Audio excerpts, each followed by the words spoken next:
Reunion দ্বীপের আকাশ রাঙা হয়ে উঠেছে জলজলে লাভা স্রোতের লাল আলোয়। এ যেন এক অপার্থিব দৃশ্য। নদীর স্রোতের মতো এঁকে বেঁকে চলেছে যেন আগুনের স্রোত। রিইউনিয়নের পিটন দে লা ফোর্নেস আগ্নেয়গিরির জ্বালামুখ থেকে বের হওয়া অগ্নুৎপাতের দৃশ্য এটি। আনুমানিক 5,30,000 বছরের পুরনো এ আগ্নেয়গিরিটি হাওয়াই, ইতালি বা অ্যান্টার্কটিকার আগ্নেয়গিরিগুলোর মতোই সক্রিয়। এ নিয়ে এবছর 3 বার লাভা উদগীরণ হলো আগ্নেয়গিরিটি থেকে।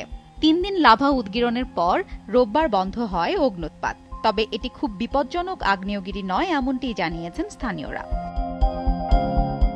ভারত মহাসাগরে অবস্থিত মাদাগাস্কার দ্বীপ থেকে 370 মাইল পূর্বে অবস্থিত রিইউনিয়ন দ্বীপের নয়নাভিরাম সৌন্দর্যের কথা খুব কম সংখ্যক মানুষই হয়তো জানেন।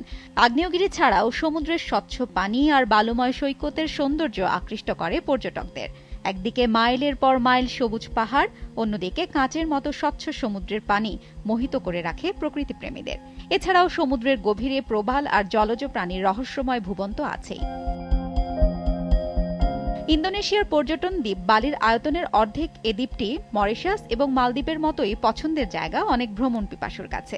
একসময় সার্ফারদের স্বর্গরাজ্য হিসেবে পরিচিত ছিল এ দ্বীপ। তবে হাঙরের আক্রমণে বিভিন্ন সময়ে সার্ফাররা প্রাণ হারানোর কারণে এখন সীমিত এলাকায় সার্ফিং করার অনুমতি দেয় সেখানকার কর্তৃপক্ষ।